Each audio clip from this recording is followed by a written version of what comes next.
இயேசு கிறிஸ்துவின் நாமத்திலே உங்களை அன்போடு வாழ்த்துகிறேன். உங்களை சந்திப்பது அவ்வளோ பெரிய சந்தோஷம். கர்த்தர் மேல் இவ்வளோ அன்பு வைத்திருக்கிறீர்கள், கர்த்தருடைய வார்த்தையின் மேல் இவ்வளோ ஆர்வம் வைத்திருக்கிறீர்கள். நிச்சயமாய் கர்த்தர் உங்களை ஆசீர்வதிப்பாராக. இன்றைக்கும் பரலோக ராஜ்யத்தின் ஒரு உவமையை நாம் கற்றுக்கொள்ளப் போகிறோம். மத்தேயு எழுதின சுவிசேஷம் 13ஆம் அதிகாரம் 47ஆம் வசனம் முதல் 50வது வசனம் வரைக்கும் திருப்பிக் கொள்ளுங்கள். மத்தேயு 13ஆம் அதிகாரம் 47 முதல்.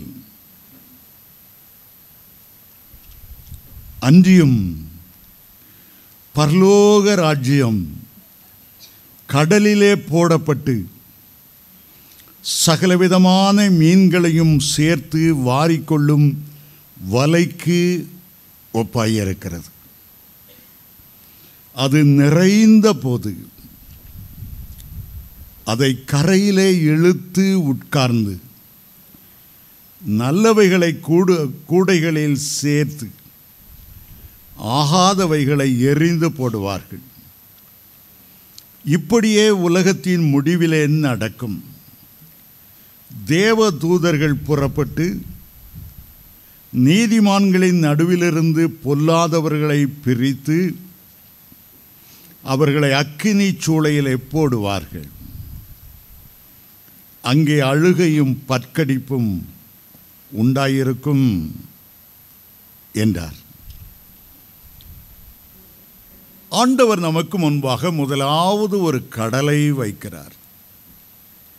அது மீன்கள் நிறைந்த ஒரு கடல். கடல் என்பது ஜனங்களையும் ஒரு பெரிய கூட்ட திரளையும் ஜாதியையும் பாஷைக்காரரையும் குறிக்கும் என்று வெளிப்படுத்தல் 17ஆம் அதிகாரம் 15ஆம் வசனம் சொல்லுகிறது. கடலில் உள்ள மீனை போல பூமியிலே பல வகைப்பட்ட ஜனங்கள், ஜாதிகள், கோத்திரத்தார், பாஷைக்காரர்கள் ஏராளம் இருக்கிறார்கள். ஆகவே முதலாவது கடல், இரண்டாவது கடலுள்ள மீன்கள். மீன்களை 2-3 வகையாக பிரிக்கலாம். நல்ல மீன்கள் உண்டு, புசிப்பதற்கு ஆகாத மீன்கள் உண்டு. சிதிலுள்ள மீன்கள் சுத்தமானவை என்று ஆண்டவர் லேவியராகமத்திலே சொல்லிக் கொடுத்தார். மீன்களானாலும் பறவைகளானாலும் மிருகங்களானாலும் சுத்தமான மிருகங்கள் உண்டு, தோட்டி மிருகங்கள் உண்டு. பூமியை சுத்தப்படுத்தக்கூடிய மிருகங்கள் உண்டு, சுத்தப்படுத்தக்கூடிய காக்கா உண்டு, சுத்தப்படுத்தக்கூடிய பல வகையான பறவைகளும் பன்றி போன்றவைகளும் உண்டு. மீன்களிலும் அப்படி நல்லவைகளும் உண்டு, புசிக்கத்தகாதவைகள் உண்டு. செதிலுள்ள மீன்கள் நல்லவைகள். அதை புசிப்பதினால் யாருக்கும் எந்த கெடுதலும் வராது. ஆனால் செதிலில்லாத மீன்கள் கடலிலே தோட்டி மீன்களாயிருக்கும். வேண்டாத நண்டுகளெல்லாம் கடலுக்குள்ளே வாழக்கூடும். ஆண்டவர் எதையெல்லாம் சாப்பிடலாம், எதையெல்லாம் சாப்பிடக்கூடாது என்று சொல்லியிருக்கிறார். உதாரணமாக சுறா புட்டு நாம் விரும்பி சாப்பிடுவோம். ஆனால் வேதத்தின்படி சுறாவுக்கு செதில் இல்லை. அந்த சுறா மீனை சாப்பிடுவதனாலே அதில் உள்ள சில புழுக்கள் நம்முடைய குடல்களோடு ஒட்டிக்கொள்ளும். சுறா மீனிலே மிக அதிகமான கொலஸ்ட்ரால் இருக்கிறது, அது உடம்புக்கு ஆகாது. பன்றி சாப்பிட வேண்டாம் என்று ஆண்டவர் சொல்லுகிற காரணம், பன்றியிலே ஒரு புழு, சின்ன புழு, தீ வைத்து எரித்தாலும் எரியாத ஒரு பயங்கரமான வைரஸ் அதில் இருக்கிறது. சில புழுக்கள் மனுஷனுடைய மூளைக்குள்ளே போய் இறந்துவிடும், ஆயுசை மட்டுப்படுத்தும். ஏதோ ஒரு வீட்டுக்கு போகிறோம், பன்னிக்கறி ஆக்கி வச்சுருக்காங்க, ஸ்தோத்திரம் பண்ணி சாப்பிடலாம். சிலர் பன்னிக்கறியே வேணும், அதில் உள்ள நார் தான் சாப்பிடுவேன், பன்னி இல்லாமல் இருக்க முடியாது. அதை வேதம் ஒத்துக்கொள்வதில்லை. நம்முடைய ஆயுசை கருதி, நம்முடைய நல்வாழ்க்கை கருதி, நம்முடைய ஆரோக்கியத்தை கருதி சிலதை புசிக்கலாம், சிலதை புசிக்கக்கூடாது என்று சொல்லுகிறார். ஆகவே வலையில் கிடைக்கிறது அவ்வளவத்தையும் நான் சாப்பிடுவேன்னு சொன்னால், வலையில் மீன் மட்டும் இல்லை, சின்ன சின்ன குட்டி மிருகங்கள், சின்ன சின்ன தேவையில்லாதவைகளெல்லாம் உள்ளே வந்து இருக்கும். ஆகவே அதை உட்கார்ந்து அதை பிரிக்க வேண்டும். கடலில் பிடித்த அவைகளை கரைக்கு கொண்டு வர வேண்டும். அந்த கரைதான் பரலோக ராஜ்யம். எல்லா மீன்களும் ஏற்றுக்கொள்ளப்படாதது போல வலையில் அகப்பட்ட எல்லாரும் கர்த்தருடைய ராஜ்யத்துக்கு பாத்திரவான்கள் அல்ல. கரையிலே கொண்டு வந்து அவைகளை வேறு வேறாய் பிரிப்பார்கள். மிராஸ் பீச்சில் போய் மீன் வாங்க போகிறீங்க, வஞ்சிரம் வாங்க போகிறீங்க, சீலா வாங்க போகிறீங்க. கடற்கரையில் அந்த வலையை போட்டு பிடிச்சிட்ட உடனே அங்கே எல்லாம் உட்காந்து பெண்கள் அவங்கெல்லாம் உட்காந்து மண்டமண்டம்னு பிரிப்பாங்க. ஒரே ஜாதி மீனெல்லாம் ஒரு பக்கமாய் வைப்பார்கள். அதுக்கு பிறகுதான் அது மார்க்கெட்டு கொண்டு வருவார்கள். அதுபோல் கடலில் பிடிக்கிறது, உலகமாகிய கடலிலே, ஜனங்களாகிய கடலில் பிடிக்கப்படுகிறவைகளை வேறு பிரிக்கிறவர்கள் தேவதூதர்கள். தேவதூதர்களுக்குத்தான் அந்த வேலை ஆண்டவர் கொடுக்கிறார். களையிலிருந்து கோதுமையை பிரிக்க வேண்டிய வேலை தேவதூதருடைய வேலை. துன்மார்க்கர் நடுவிலே பரிசுத்தவான்களை, நீதிமான்களை வேறு பிரிக்க வேண்டிய வேலை தேவதூதருடைய வேலை. நல்ல கனி கொடுக்கிற கனிகளை ஒரு பக்கம் வைப்பார்கள், கசப்பான புளிப்பான கனி கொடுக்கிறதை இன்னொரு பக்கத்தில் வைப்பார்கள். வேறு பிரித்தலின் காலம் என்று ஒன்று உண்டு. 25ஆம் அதிகாரம் மத்தேயுவில் சொல்லுகிறார், ஆடுகளையும் வெள்ளாடுகளையும் வெவ்வேறாய் பிரிப்பார்.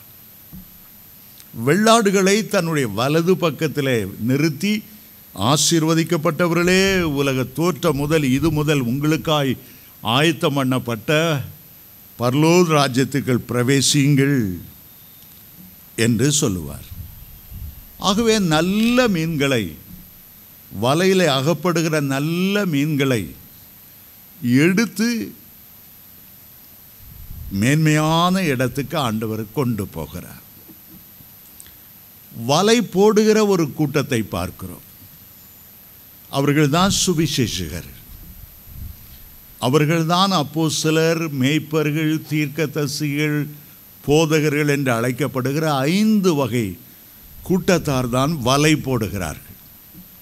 அவர்கள் கர்த்தருடைய ஊழியக்காரர்கள், கர்த்தர் சொன்னபடியே செய்கிறவர்கள். இந்த ஓமையை ஆண்டவர் கலிலேயா கடற்கோரம் இருந்து இந்த வார்த்தைகளை சொல்லுகிறார். ஆண்டவருடைய சீஷர்களிலே 9 பேர் மீன்பிடிக்கிறவர்கள், 2 பேர் வரி வசூலிக்கிறவர்கள், மத்தேயு, லேவி. ஒருவர் பொதுவான வியாபாரம் செய்கிறவர். முற்பிதாக்கள் எல்லாம் ஆடு மாடு மேய்க்கிற மேய்ப்பர்களாய் இருந்தார்கள். பிறகு விவசாய தொழிலிலே இறங்கினார்கள். முழு இஸ்ரவேலிலும் கலிலேயா கடலை சுற்றி ஏறக்குறைய 2000 மீன்பிடிக்கிற குடும்பங்கள் வாழ்ந்து வந்தன, 2000 மீன்பிடி படகுகள் இருந்தன என்று ஒரு வரலாற்று ஆசிரியர் அவர் எழுதுகிறார். முதலாவது அந்த கடலை பற்றி, வலையை பற்றி சொல்வதற்கு முன்பு இஸ்ரவேல் தேசத்தில் உள்ள 3 முக்கியமான கடல்களை நான் சொல்ல விரும்புகிறேன். எல்லாருக்கும் பயன்படுகிற ஒரு அருமையான கடல் கலிலேயா கடல். கலிலேயா கடல் மற்ற உலகத்தில் உள்ள எந்த கடலோடும் இணைக்கப்பட்டது அல்ல. அதை கடல் என்று சொல்வதற்கு பதிலாக அதை ஒரு ஏரி என்று சொல்லலாம். அந்த கலிலேயா கடலுக்கு பல வகை பெயர்கள் உண்டு. கெனசரேத்து கடல், கலிலேயா கடலின் ஒரு பகுதியை கெனசரேத்து கடல் என்று அழைப்பார்கள். இன்னொரு பகுதியை கிண்ணற கடல் என்று சொல்லுவார்கள். கிண்ணறம் போல அது அலைகளினால் ஒலி எழுப்பிக் கொண்டே இருக்கும். இப்படி ஒவ்வொரு ஏரியாவிலும் அந்த கடலை ஒவ்வொரு பெயர் வைத்து அழைத்தாலும் மொத்தமான பெயர் கலிலேயா கடல் என்பது. இந்த கடலில் நிரப்பி இருக்கிற தண்ணீர் யோர்தான் நதியால் வருகிற தண்ணீர் தான் ஒரு பெரிய கடல் போல அதில் நிரப்பி இருக்கிறது. கலிலேயா கடலினுடைய நீளம் 13 கிலோமீட்டர் நீளம், அகலம் 9 கிலோமீட்டர் அகலம். யோர்தான் நதி எர்மோன் மலைகளிலிருந்து உற்பத்தியாகி லெபனோனை தாண்டி இஸ்ரவேல் தேசத்துக்குள் வருகிறது. யோர்தான் என்ற வார்த்தைக்கு மேலிருந்து கீழே பாய்தல் என்பது அர்த்தம். ஒரு நல்ல அருமையான நதி. இஸ்ரவேலில் ஒன்றுதான் பெரிய நதி, மற்றதெல்லாம் குட்டி குட்டி குட்டி குட்டி ஓடைகள் என்று அழைக்கலாம். ஒரே ஒரு நதிதான் இஸ்ரவேல் தேசம் முழுவதிலும் உண்டு. இந்த நதி கலிலேயா கடலில் விழுந்து அடுத்த பக்கமாய் அந்த நதி புறப்பட்டு நேராய் பாய்ந்து எல்லா விவசாயிகளும் அந்த தண்ணீரை பிடித்து கொள்வார்கள். அதை எடுத்து சொட்டு நீர் பாசனம் என்று வேரில் ஒவ்வொரு சொட்டு சொட்டாய் விழ விழ விழ விழ நிறைய ஆரஞ்சு, நிறைய எலுமிச்சை, நிறைய பழவரங்கள் கல்லேய கடலிலிருந்து புறப்பட்டு போகும்போது அது அவைகளுக்கெல்லாம் தண்ணீர் கொடுக்கும், குடிக்க தண்ணீர் கொடுக்கும். மீதி கொஞ்சம் தண்ணீர் மட்டுமே சவக்கடலில் போய் சங்கமாகிவிடும். இந்த கலிலேயாவை சுற்றியுள்ள சுத்தமான குடி தண்ணீர் அதில் யோர்தான் விழுகிறனால நிறைய மீன்கள் அதில் இருக்கும். நிறைய மீன்கள் அதில் இருக்கும். ஒரு சயின்டிஸ்ட் ஆராய்ச்சி செய்தார். எத்தனை வகையான நல்ல மீன்கள் இந்த கலிலேயா கடலில் இருக்கிறது. அவர் உள்ளே ஆராய்ந்து பார்த்தபோது 153 விதவிதமான மீன்கள் அதில் இருக்கிறதை கண்டார். கார்ப் என்ற ஒரு மீன், கேட்ஃபிஷ் மீச வச்சிருக்கிற மாதிரி இருக்கும். ஆக 153 வகை ரகங்கள் விதவிதமான மீன்கள் இருக்கிறதை கண்டுபிடித்தார். அவர் கண்டுபிடிக்க காரணம் என்னவென்றால், இயேசு உயிரோடு எழுந்த பின்பு பேதுரு அதே கடலில் போய் பின்மாற்றத்தில் போய் மீன் பிடிக்க போனார். இரவு முழுவதும் ஒரு மீனையும் பிடிக்க முடியவில்லை. இயேசு கிறிஸ்து சொன்னார், பிள்ளைகளே, புசிக்கிறதுக்கு ஏதாவது உண்டா? ஒன்றுமில்லை. இரவெல்லாம் பிரயாசப்பட்டும் ஒன்றும் பிடிக்கவில்லை. சரி, வலது புறத்திலே உங்கள் வலைகளை போடுங்கள். வலது புறத்திலே போட்ட போது அதை கரையை இழுக்க முடியாத அவ்வளோ பெரிய பெரிய மீன்கள். எத்தனை மீன்கள் இருந்து என்று எண்ணினார்கள். இதுவரைக்கும் ஒரு இடத்துலையாவது எவ்வளோ மீன் பிடிச்சிருக்கோன்னு எண்ணதில்லை. ஆரம்பத்தில் பேதுருவை அழைக்கும் போது இரா முழுவதும் பிரயாசப்பட்டு ஒரு மீனையும் பிடிக்க முடியல. வேதனையோடு வலை அலசி கொண்டிருந்தவர்களுக்கு ஆண்டவர் சொன்னால், ஆழத்தில் தள்ளி போய் வலைகளை போடுங்க. முதல் முறை பேதுருவை சந்திக்கும் போது ஆழத்தில், கடைசி முறை சந்திக்கும் போது வலது புறத்தில். ஆழத்தில் தள்ளிக்கொண்டு போட்டபோது 2 வலைகளும் கிழியத்தக்கதாக, நிரப்பின 2 படகுகளும் அமிழ்ந்து போகத்தக்கதாக ஏராளம் மீன்களை பிடித்தார்கள், எண்ணவில்லை. ஆனால் இயேசு உயிர்த்தெழுந்த பிறகு அந்த படகை கரைக்கு இழுத்து கொண்டு வந்தபோது உள்ளே 153 மீன்கள் இருந்ததை அவர்கள் எண்ணினார்கள், கண்டுபிடித்தார்கள்.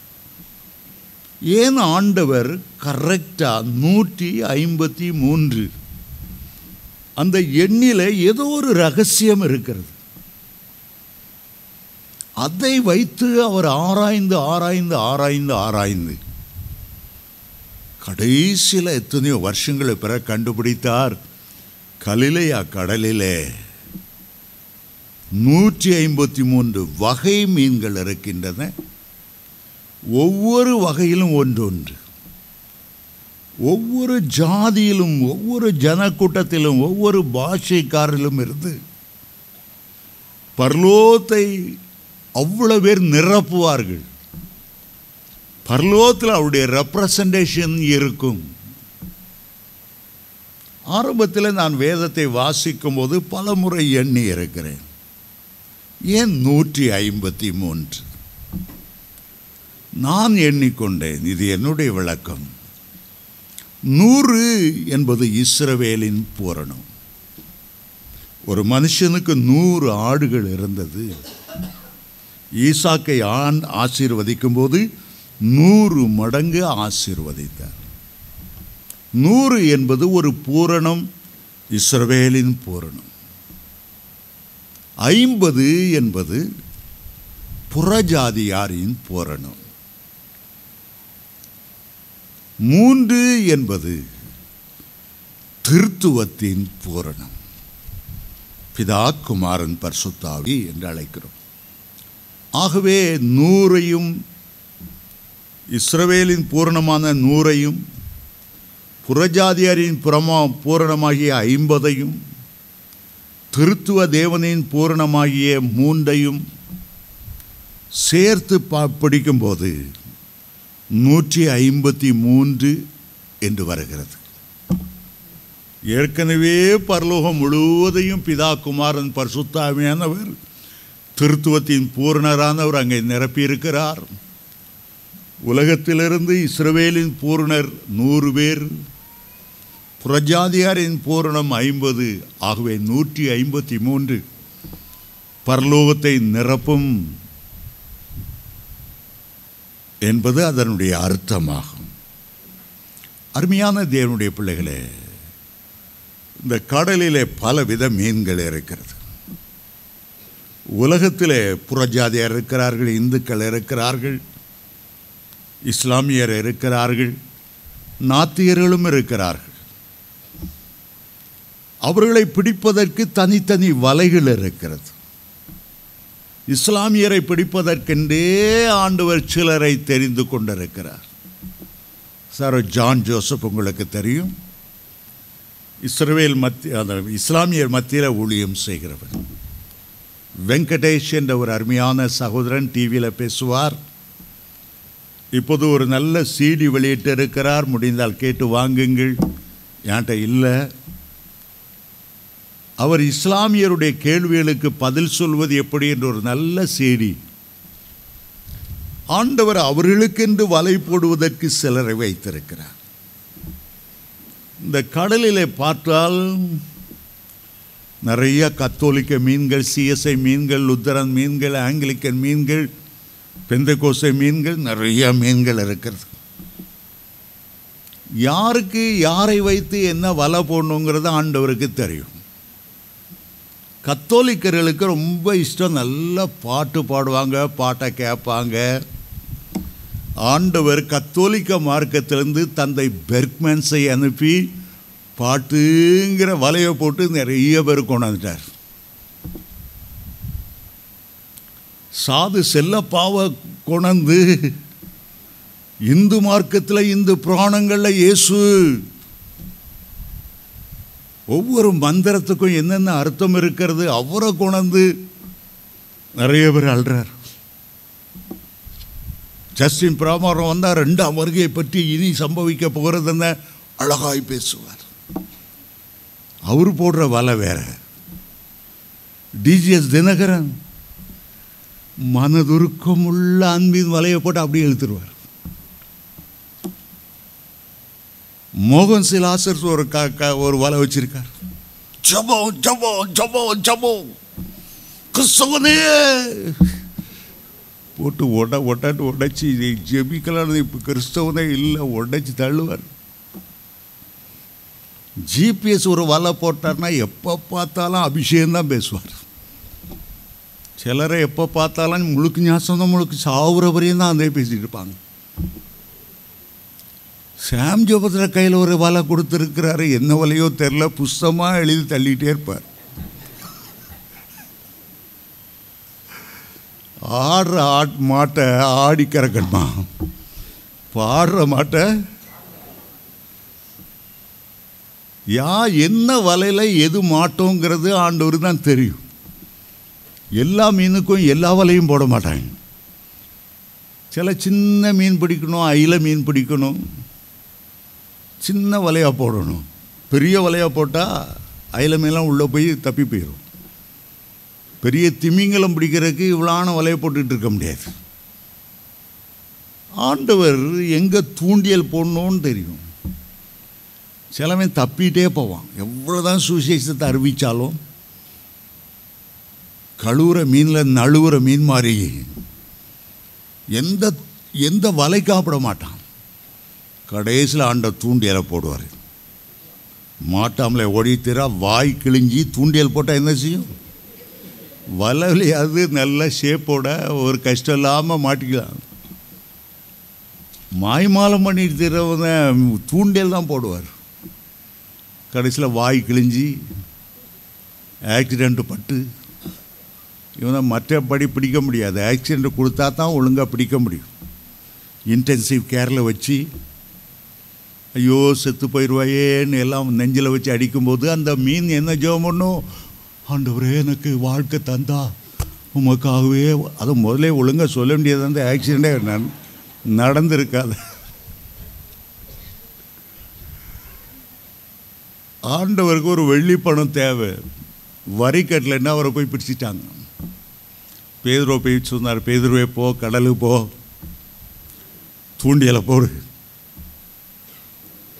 ஒரு மீன் பாரு, வாய்க்குள்ள வெள்ளி பணத்தை வச்சுட்டு தசம பாகம் கொடுக்க மாட்டேங்குது, சர்ச்சில் போட மாட்டேங்குது. வெள்ளி பணத்தை வச்சு அதுக்கு என்ன பிரயோஜனம்? மீனுக்கு ஏதாவது பிரயோஜனமா? ஒரு பிரயோஜனமும் கிடையாது. ஆனால் வெள்ளி பணம் வெள்ளி பணம் வெள்ளி பணம் வெள்ளி வாய்க்குள்ளேயே வச்சுக்கிட்டு பிடி அதை பிடி. அந்த வெள்ளி பணத்தை எடுத்து போய் வரி கட்டு. அதுவும் பாவம். வெள்ளி பணத்தை வாய்க்குள்ள வச்சுட்டு என்னத்தை சாப்பிட முடியும்? உபவாசத்தோடு தான் இருந்திருக்கும்னு நினைக்கிறேன். பேதுரு தூண்டியல் போட்டோடனே மரியாதையாக சிக்கிட்டு. ஆண்டவர் சில நேரத்தில் தூண்டியல் போடுறாரு, சில நேரத்தில் வலையை போடுறாரு. இன்னொரு கடல் இருக்கிறது, சவக்கடல் என்று பெயர். ஒரு காலத்தில் சோதம் குமாரா எப்படி வானத்திலிருந்து கந்தகமும் அக்கினி இறங்கி மேலேருந்து வந்த ஸ்பீடில் பூமிக்கு ஆழமாக எவ்வளோ போக முடியுமோ அது போயிட்டு. சமுத்திர மட்டத்திலிருந்து 1350 அடி ஆழத்தில் அது இருக்கிறது. அங்குள்ள தண்ணி உலகத்தில் வேறு எங்கேயும் கிடைக்காது. கந்தகம். சவக்கடலில் 65% கந்தகம், 35% உப்பு. அதான் சவக்கடல். சவக்கடல் என்றால் ஜீவனுள்ள ஒன்றுமே அங்கே வாழவே முடியாது.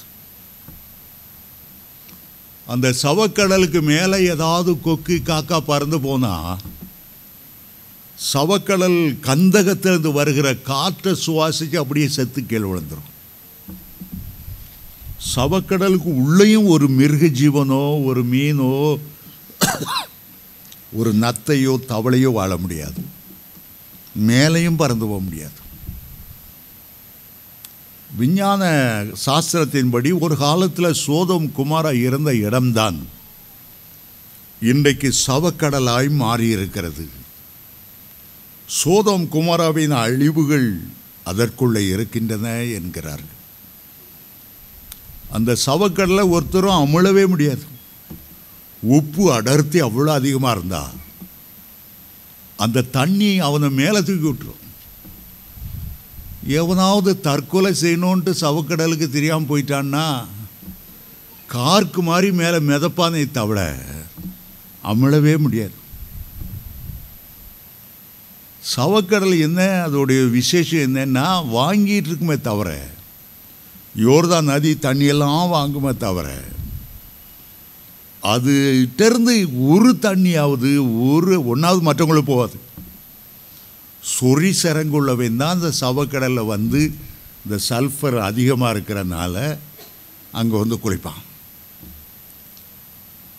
ரெண்டாவது இஸ்ரவேலில் உள்ள கடல் எந்த மீனுமே இல்லாத சவக்கடல். எவனும் அங்கே போய் வலையும் போட மாட்டான், தூண்டியலையும் போட மாட்டான். அங்கே இருக்கிற மூன்றாவது கடல் மத்திய தரை கடல். அது உலக கடலோடு சம்பந்தப்பட்டது.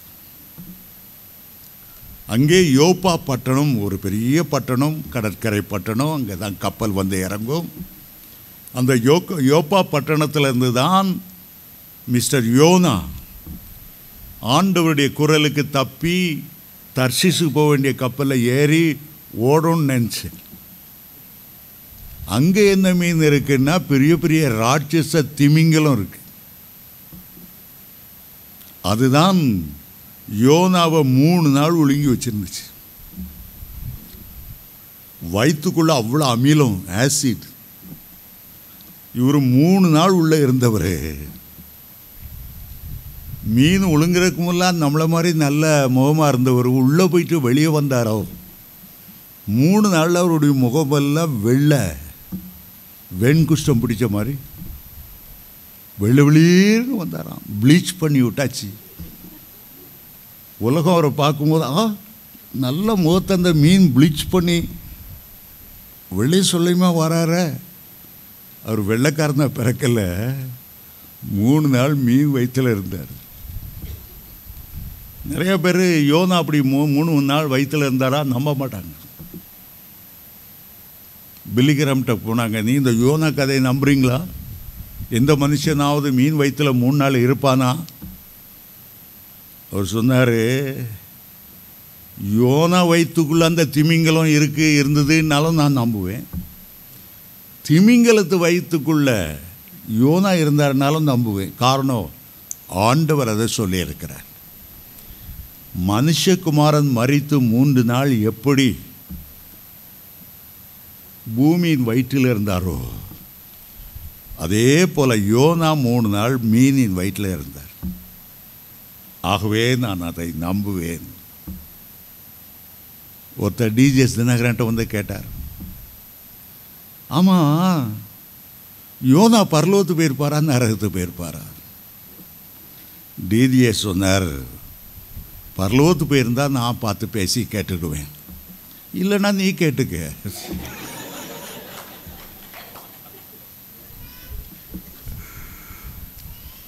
ஆகவே இஸ்ரவேலில் 3 விதமான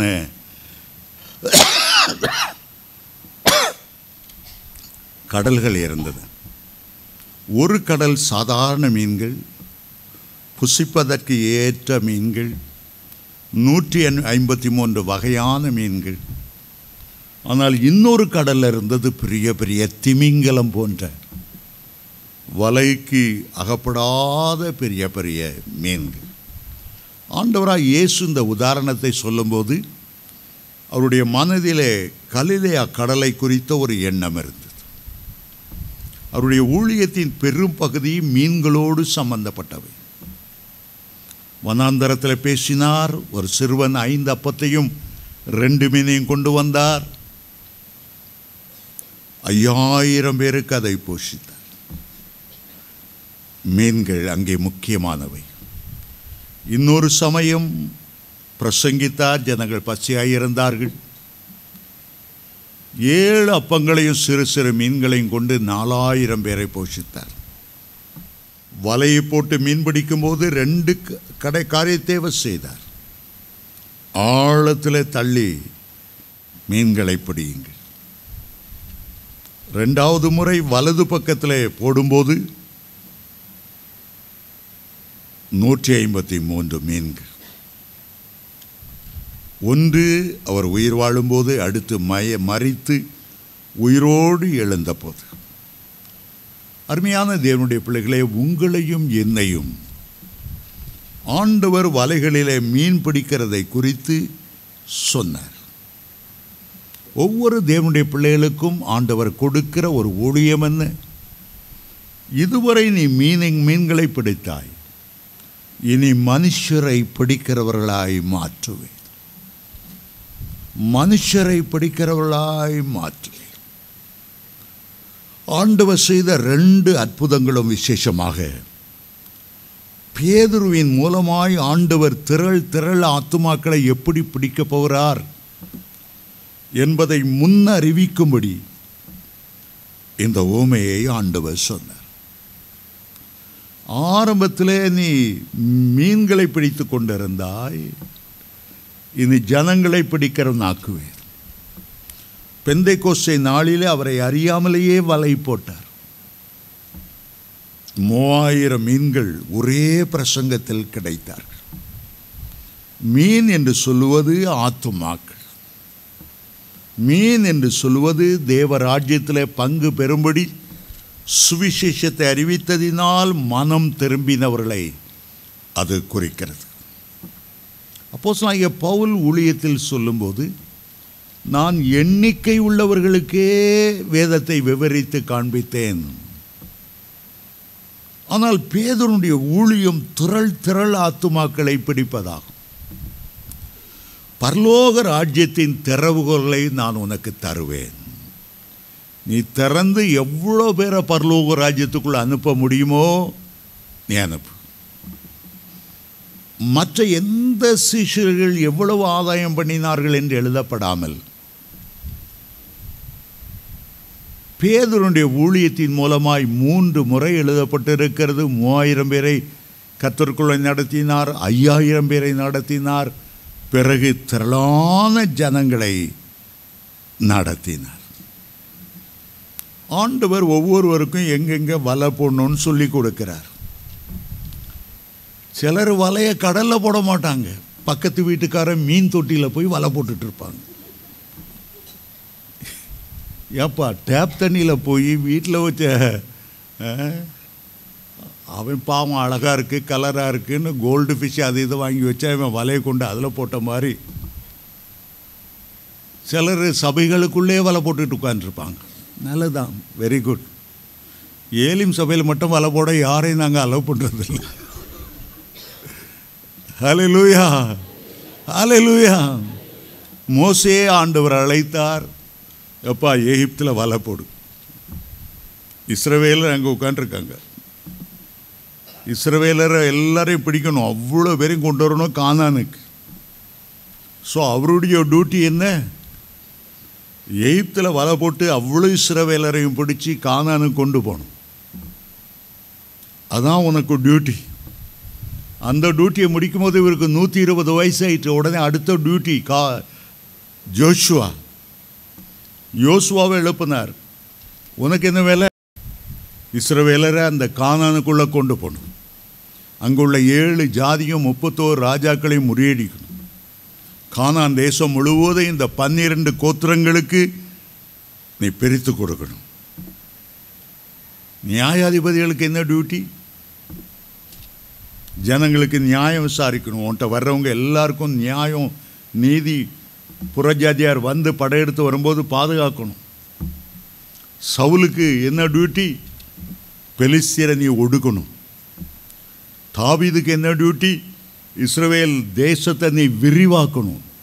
ஏத்தியர், எபியூசியர், கானானியர், அந்த அவங்க கிர்காசியர் எல்லாரும் யுத்தம் பண்ணி தேசத்தை ரொம்ப விரிவடைய செய்தது தாவீது. சாலமோனுக்கு என்ன டியூட்டி? தேவாலயத்தை கட்டணும், தேச அமைதியாக இருக்கும்படி நீ வழி நடத்தணும். ஒவ்வொருத்தருக்கும் ஒவ்வொரு டியூட்டி. ஒருக்கா வட இந்தியாவில் வந்த ஒரு மிஷினரிய சாட்சி கேட்டேன். நான் நிறைய பேர் ஆண்டவருக்கு நான் நடத்தியிருப்பாருன்னு நான் நினச்சி ஆசையாக போனேன். ஏன்னா அந்த மிஷினரி கூட்டத்துக்கு நான் தான் தலைமை தாங்கணும். ஆகவே அங்கிருந்து வந்த அந்த மிஷினரி சாட்சி சொன்னார், 20 வருஷம் ஊழியம் செய்து ஒரு ஆத்மாவையும் சம்பாதிக்க முடியல. எல்லாருக்குமே சோர்வாயிட்டு. என்னடா வலை போடுறதுக்கு வட இந்தியாவுக்கு போனார். வலை போட்டு மீனை பிடிக்கணும்னு ஹிந்தியெல்லாம் கற்றுக்கிட்டாரு. கடைசியில் 20 வருஷம் மிஷனரியாக பணியாற்றி ஒரு ஆத்மாவை ஆதாயம் பண்ணலேன்னு உட்கார்ந்துருந்தேன். அப்போதான் எனக்கு தெரிந்தது, நோவா 120 வருஷம் பிரசங்கம் பண்ணியும் அவருடைய குடும்பத்தை தவிர வேற ஆட்களை ஆதாயம் பண்ண முடியல. ஆனால் உன்னை அழைத்த அழைப்பில் நீ சின்சியராக முயற்சித்துப்பார். மீதி கர்த்தருடைய கையில் இருக்கிறது. சுவிசேஷத்தை அறிவிக்க வேண்டியது நம்முடைய கடமை. ஆனால் ஆத்துமாக்கள் ரட்சிப்பது ஆண்டவருடைய கையில் இருக்கிறது. இந்த மிஷினரிக்கு 20 வருஷமா ஆத்துமா கிடைக்கல. நோவா 120 வருஷம் பிரசங்கம் பண்ணியும் அவர் ஆத்துமா கிடைக்கல. ஆண்டவர் நம்முடைய கிரியையை பார்க்கிறார். நாம் ஆண்டவருக்காக உண்மையாக எடுத்த முயற்சியை பார்க்கிறார். மீன் என்பது ஆதி அப்போஸ்தலர் நாட்களில் கிறிஸ்துவர்களுக்கு அடையாளம். எங்கேயாவது மீன் படம் வரைந்திருந்தால் அந்த மீனுடைய வாய் எந்த திசையில் போகிறதோ அந்த இடத்துல கிறிஸ்தவர்கள் ரகசியமாய் கூடுகிறார்கள். கிரைஸ்ட் என்பதற்கு எக்ஸ் என்ற அடையாளமாய் குறிப்பார்கள். எக்ஸ்மஸ், கிறிஸ்துவின் பிறப்பு. மீனுடைய அப்படியே வால் பகுதி இப்படி வரும்போது எக்ஸ்ங்கிற தோற்றம் அதில் இருக்கும். அதிலேயே அவர்கள் 3 வசனங்கள் இருப்பார். இயேசுவே தெய்வம், இயேசுவே சிருஷ்டிகர், இயேசுவே வருகிறவர். எக்ஸுங்கிற வார்த்தைக்குள்ள கிரேக்க எழுத்தில் அந்த 3 எழுதியிருப்பார்கள். அது ஒரு டிராக்ட் போல பார்க்கிறவர்களெல்லாம் அந்த மீன் அடையாளத்துக்குள்ள ஒரு டிராக்ட், ஒரு உணர்த்துதல், கிறிஸ்து யார் என்பதை பற்றிய தெளிவு. அந்த அம்புக்குறி வழியாய் போனால் இந்த இடத்துல அவர்கள் ஞாயிறு ஆராதனை செய்கிறார்கள். அடுத்த முறை அந்த மீன் வடிவமெல்லாம் அழிக்கப்பட்டு போயிடும். வேறொரு இடத்துக்கு அந்த அம்புக்குறி காண்பித்து கொண்டிருக்கும். ஒரே இடத்தில் ஆராதித்தால் பர்சே, சஸ்ஸே, ரோம போர்வீரர்கள் பிடித்து விடுவார்கள். ரகசியமாய் அந்த மீன் படத்தை வரைத்து ஜனங்களுக்கு உணர்த்தி கொண்டே இருப்பார்கள். அருமையான தேவனுடைய பிள்ளைகளே, ஒவ்வொருடைய வலை வித்தியாசம். ஒவ்வொரு மீன்களுக்கும் ஒவ்வொரு விதமான வலைகளை ஆண்டவர் வைத்திருக்கிறார். ஒரு தேவனுடைய பிள்ளை இந்த பூமியில் இருக்கும்போது உன்னுடைய அழைப்பு என்ன, உன்னுடைய தெரிந்து கொள்ளுதல் என்ன என்பதை உணர்ந்து கொள்ள வேண்டும். 2 பேதுரு 1:10 சொல்லுகிறார், ஆகையால் சகோதரரே, உங்கள் அழைப்பையும் தெரிந்து கொள்ளுதலையும் உறுதியாக்கும்படிக்கு ஜாக்கிரதையாயிருங்கள். இவைகளை செய்தால் நீங்கள் ஒரு காலமும் இடறி விழுவதில்லை. ஊழியங்கள் வித்தியாசமான ஊழியங்கள், வரங்கள் வித்தியாசமான வரங்கள், ஆண்டவர் கொடுக்கிற வழிமுறைகள் வித்தியாசமான வழிமுறை. தந்தை பெர்க்மன்ஸோடு ஒரு முறை நான் பேசிக்கொண்டிருக்கும் போது அவர் கண்ணீரோடு ஒரு வார்த்தை சொன்னார். எங்களுடைய கத்தோலிக்க மக்களுடைய கண்கள் திறக்கப்பட வேண்டும் என்பது என்னுடைய பாரமாய் இருக்கிறது. மனவருந்தி சொன்னார். ரொம்ப பக்தி உள்ளவங்க, குருட்டு பக்தி, அவங்களுடைய கண்கள் திறக்கப்படணும். அவங்களுடைய கண்கள் திறக்கப்படணும். ஒரு பெரிய ஆசை. அப்போஸ்தலனாகிய பவுல் எழுதுகிறார், என் ஜனமாகிய இஸ்ரவேலர் ரட்சிக்கப்பட வேண்டும் என்பதே என்னுடைய இருதயத்தின் பாரமும் என் எண்ணமாய் இருக்கிறது. ஒரு பிராமண பையன் என்னோட ரொம்ப நட்புறவாயிருப்பார். அவருடைய பேர் சுப்பிரமணியம். அவர் தன்னுடைய ஒவ்வொரு புத்தகத்திலும் எழுதுவார், பிராமின்ஸ் ஃபார் கிரைஸ்ட். பிராமணர்கள் எப்படியாவது இயேசு அறியணும். அவர் வலையை அவங்க அப்படிப்பட்ட மக்கள் மத்தியிலே போடுவார். ஹட்சன் என்ற ஒரு சகோதரன் இஸ்லாமியர்லேருந்து ரட்சிக்கப்பட்டார். இஸ்லாமியர் இயேசுக்குள்ளே வரணும், அதைத்தான் அழுது அழுது அழுது அழுது ஜெபம் பண்ணிட்டு இருப்பாங்க. ஆண்டவர் ஒரு குறிப்பிட்ட ஜனத்தின் மேல், ஒரு குறிப்பிட்ட வகை மீனின் மேல் அவர்களுக்கு ஒரு பாரம் கொடுக்கிறார். இந்த உலகம் இருக்கிற வரையிலும் இந்த கிருபையின் காலத்தில் பரலோக ராஜ்யத்துக்கென்று நாம் வலைகளை வீசுகிறோம். மூர் மார்க்கெட்டில் செவ்வாய்க்கிழமை தோறும் நின்று நான் பிரசங்கம் பண்ண போவேன். மூர் மார்க்கெட்டில் பைபிளை திறந்து வச்சுட்டு அப்படி இப்படின்னு பிரசங்கம் பண்ணால் ஒருத்தன் கேட்க மாட்டாங்க. அதனால் ஏதாவது ஒரு பழைய சினிமா பாட்டாக பாடுறது, உடனே எல்லாரும் அப்படியே நிற்பாங்க. கையில் ஒரு டேமரின் எடுத்துகிட்டு போயிடுறது. ஊரு கெட்டு போவதுக்கு மூறு மாறுக்கெட்டு அடையாளம், அந்த காலத்தில் ஒரு பாட்டு. ஏன் ஊரு கெட்டு போகிறதுக்கு மூறு மார்க்கெட்டு இந்த அடையாளம்? சினிமாக்காரன் பாடியிருக்கான், அவங்களுக்கு தெரியுமா? கவனிப்பான். மூறு மார்க்கெட்டு அந்த உலகமே கெட்டு போய் கிடக்கு. ஒரு காலத்தில் நானும் கெட்டு போய் கிடந்தேன். இயேசுனார் என்னை சந்திச்சாருப்பா. என்ன அருமையான இயேசு, என் சாட்சி சொல்லி பிரசவம் பண்ண ஆரம்பிச்சிட்டோம். எந்த மீனை எப்படி பிடிக்கணும்னு நமக்கு தெரியணும். எல்லா மீனையும் ஒரே மாதிரி பிடிக்க முடியாது. கன்வென்ஷன் கூட்டத்தில் பேசுகிறோமா, 10 நிமிஷத்தில் பேச தெரியணும், அரை மணி நேரத்தில் பேச தெரியணும். எவ்வளோ நேரம் கொடுக்குறாங்களோ அவ்வளோ நேரத்தில் பேச தெரியணும்.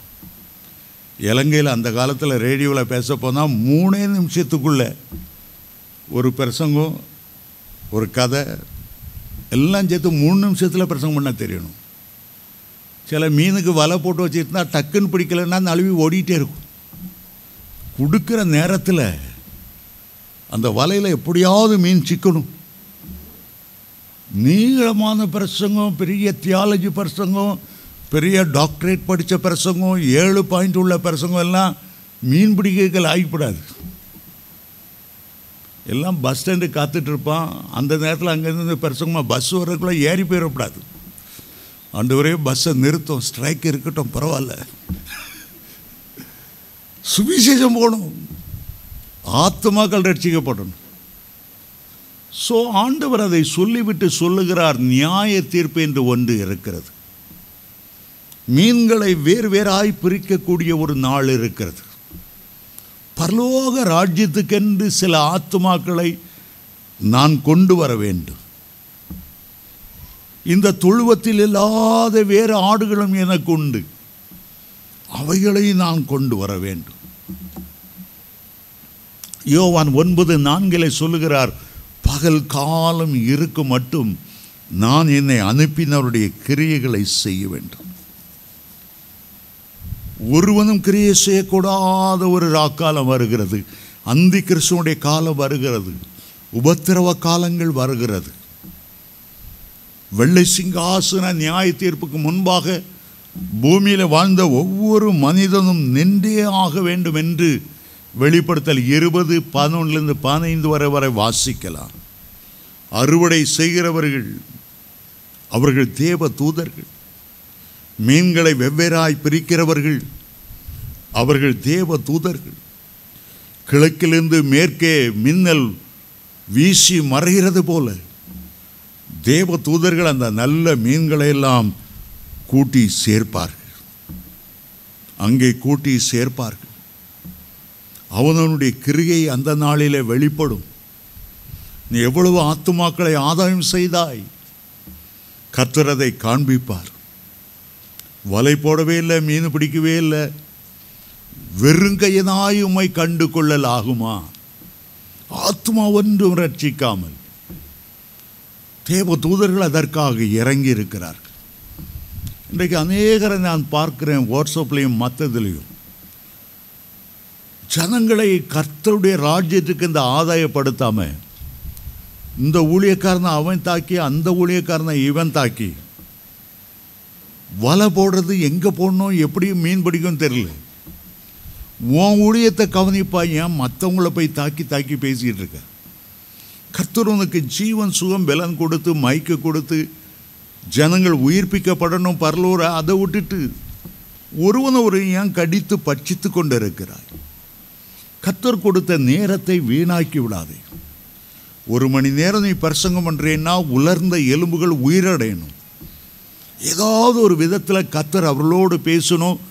ஜனங்களை கர்த்தர் பக்கமும் கர்த்தரை அவர்கள் பக்கமும் நடத்தணும். பிரசங்கம் என்ன, ஊழியன்னு நீங்கள் கர்த்தருடைய ராஜ்யத்தில் வந்து சேர வேண்டும், அதுதான் முக்கியமே ஒழிய. ஆகவே தான் கலாத்தியருக்கு எழுதும்போது அப்போஸ்தலன் பவுல் எழுதுகிறார், ஒருவரை ஒருவர் கடித்து பட்சித்தால் நீங்கள் அழிவீர்கள், நீங்கள் அழிவீர்கள். ஒரு மிஷினரி கூட்டத்துக்கு போயிருந்தேன் ரொம்ப தாகத்தோடு. என்ன ஆத்துமாதாயம்! அந்த மிஷினரி மற்றவங்கள தாக்கிட்டே இருந்தார். என்னத்துக்கு? யாருக்கு என்ன பிரயோஜனம்? ஜனங்கள் அதுக்காக கூடி வர்றாங்க. ரொம்ப மனவேதனையாக இருக்குது. அந்த மிஷினரியை நேருக்கு நேர் பார்க்க நேர்ந்தது. சொன்ன நீ செய்கிறது சரியில்லை, மற்றவங்கள தாக்காதுங்க. ஆண்டவர் யாருன்னு தெரியாமல் ஜனங்களை அங்கலாய்க்கிறாங்க, புழுக்களை போல நெளிகிறாங்க. அவங்களுக்கு இயேசுவை பற்றி சொல்லுங்க ஐயா, இயேசுவை பற்றி சொல்லுங்க. பிலிப்பிடத்தில் சில கிரேக்கர்கள் வந்து கேட்டாங்களா, ஐயா இயேசுவை காண விரும்புகிறோம். அவர் தான் உங்களுக்கு ரத்தம் சிந்தினவர், அவர் தான் உங்களை பரலோகத்துக்கு கொண்டு போனவர்.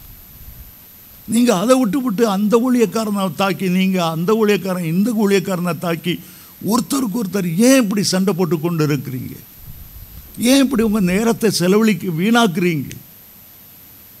ஒரு நாள் அதை செய்யாதுங்க. இயேசுவை உயர்த்தவே நம்முடைய காலங்கள் போதாது. நமக்கு 1000 வருஷம் ஆண்டவர் கொடுத்தா கூட இயேசுடைய அன்பை, கிருபையை, காருண்யத்தை, அவருடைய மகிமையை விவரிக்க போதாது.